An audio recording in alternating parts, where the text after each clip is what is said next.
Chapter 15. Jackie Robinson, the man who changed baseball forever. Baseball is a bat and ball game played between two opposing teams of 9 players each that take turns batting and fielding. Jackie Roosevelt Robinson was the first African American to play in Major League Baseball. Through his dedication, resilience, and patience, he paved the way for other African American baseball players to play in the majors and helped move America towards racial equality. The United States during the 1920s was a very different place than it is today. At that time, much of the country was segregated according to skin color. African Americans and whites used separate bathrooms, went to separate schools, and ate at separate restaurants. African Americans even had to sit on the back of public buses, so that white people could sit in the front. Sports teams were segregated as well. In professional baseball, there were the Negro leagues where only African Americans could play, and there were the major and minor leagues where only white people could play. This was the world that Jackie Robinson was raised. He was born on 31st January 1919 in Cairo, Georgia.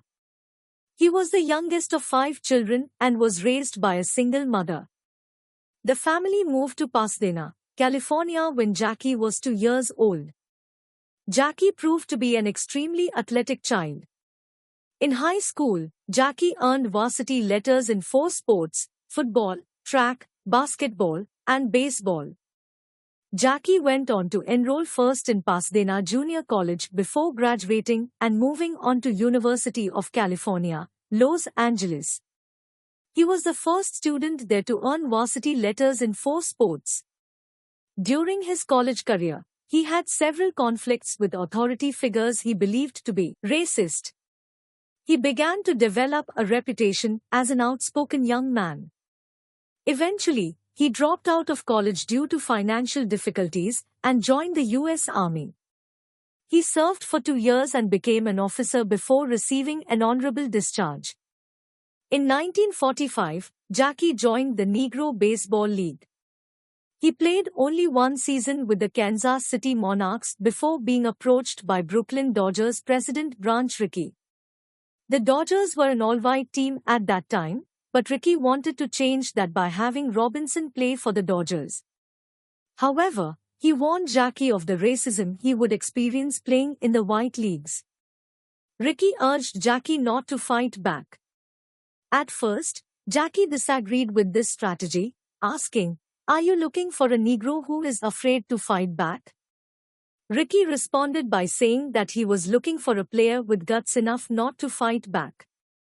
After 3 hours of talking, Jackie agreed to Rickey's terms and signed a contract with the Dodgers for $600 a month, roughly equivalent to $8,000 a month in today's economy.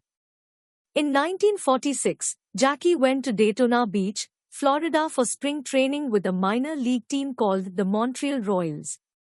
His time there would be the first test to see whether or not he could turn the other cheek when faced with open discrimination.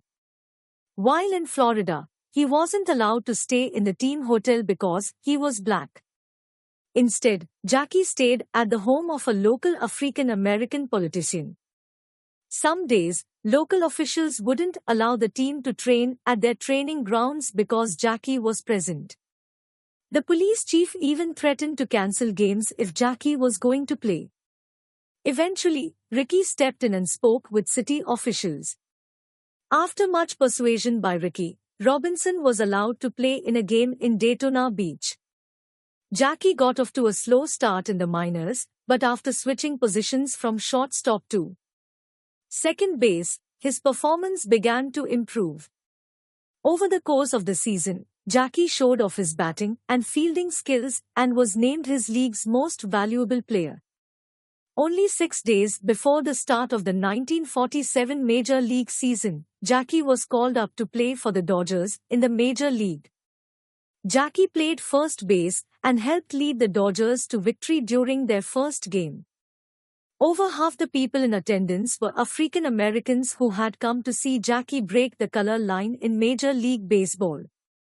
Although Jackie had proved himself a talented player, he still experienced racism on his own team.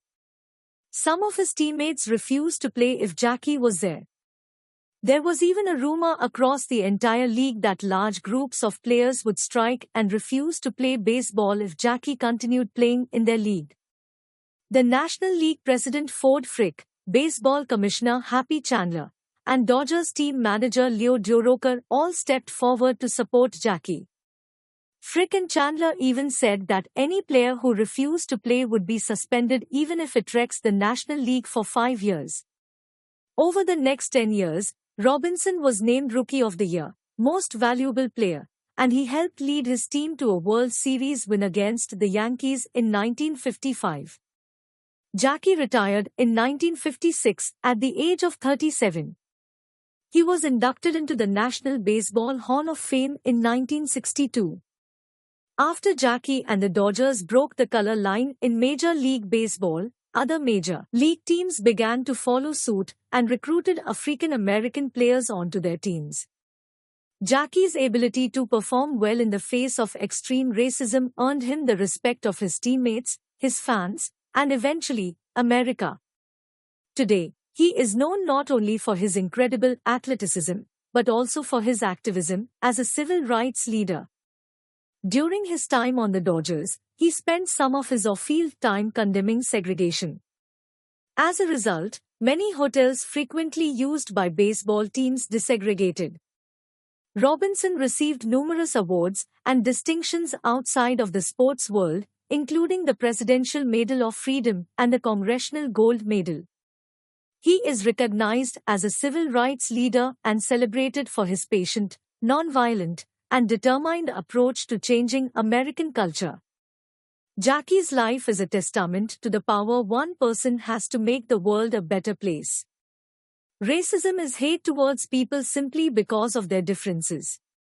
It is the enemy of freedom and should be washed away from the society.